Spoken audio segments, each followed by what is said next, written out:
All right, Ms. Banks, now you said in your statement that Mr. Alexander has indicted every teacher in the system. How do you support that statement? Well, he has said that there are 500 incompetent teachers in the schools of Mobile County, and there are 2,700 teachers. I'm sure that parents would have the right to sit and wonder if it isn't that their own child might have one of those teachers, and that puts every teacher in Mobile County under suspicion. Mm-hmm. Why did Mr. Alexander make a statement like that then? Mr. Alexander has gotten the number 500 from some source that we don't know about. Mm-hmm. Also, you said that Mr. Alexander and the school board were mad, angry at an employee that put 80 principals under suspicion in probably the same circumstances. Can you comment on that for me a little bit? Well, it just seemed surprising to me that he would take this means of getting this message to the public when he had criticized, in fact reprimanded, someone for doing exactly the same thing, and only 80 people were involved at that time. We have 2,700 now. But still, it comes down to the same fact that this lady was a teacher, and that she obviously is incompetent with the letter that she wrote. How do you account for this to happen in the school system? Well, it makes one wonder what has happened to the system of hiring and firing and evaluation that a teacher goes through. First, she has to graduate from an accredited college, and then she has to gain a teaching certificate from the State Department of Education, and then the board has to hire her upon recommendation of their personnel department, who it interviews and screens.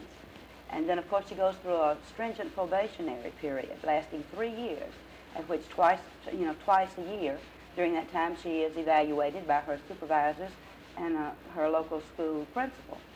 And so you wonder, through all that process, how there could be any incompetent teachers in Mobile County. Well, there has been one then. How do you account for this, is what I'm saying. Well, I would want to look at those people who are responsible for implementing the system of evaluation. And who is responsible? Well, in the first place, the State Department of Education is responsible for giving the certificate, and perhaps even the college for letting the person graduate. And then as we go on down through our own system, it would be those people who are responsible for the evaluation. Do you believe that the school board itself is responsible for having this happen? The school board hires every teacher in Mobile County. Well, then why are you making this statement public today? In defense of 2,700 teachers of Mobile County who might be under suspicion because of Mr. Alexander's statement. Mm-hmm. And the lady that is under question, she is still under a probationary period, is that correct? I'm not sure of that lady's circumstances. We have not heard from her. Basically, then, you are clearing the Teachers Association as such of having, as you might say, a blame, causing this is not the teacher's fault. Is that correct? That's what I'm saying, yes. All right.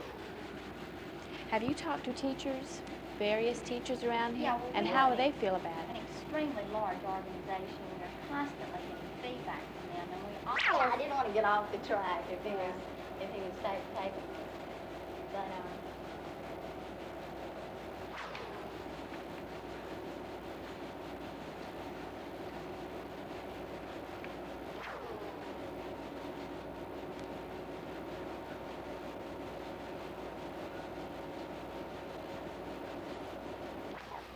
All right, how do the teachers feel about the situation? well, I think we're extremely upset because, as Ms. Banks pointed out, Mr. Alexander has pulled out of the air 500. Now, where he got the number, we have no idea. But every parent in Mobile is going to assume that their child has one of those teachers. Teachers happen to be some of the most educated people in our community. And we are taking defense to this. We feel like that we have been personally insulted, and that the problem does not lie in this one teacher. It is with the board, because they approved this teacher as far as letting her get into the classroom. And when they attack that large a number of people, then we feel personally offended, and that we should come back with some type of response, because it's not with us as far as how did she get there or how can this happen. It is with how did they let her get there to begin with? How did they let it come about happening? So there's shared responsibilities here. And it's not, and I don't think teachers in general should be criticized or thought badly of. Mm-hmm. Well, as a teacher then, how do you, what kind of solutions should be offered?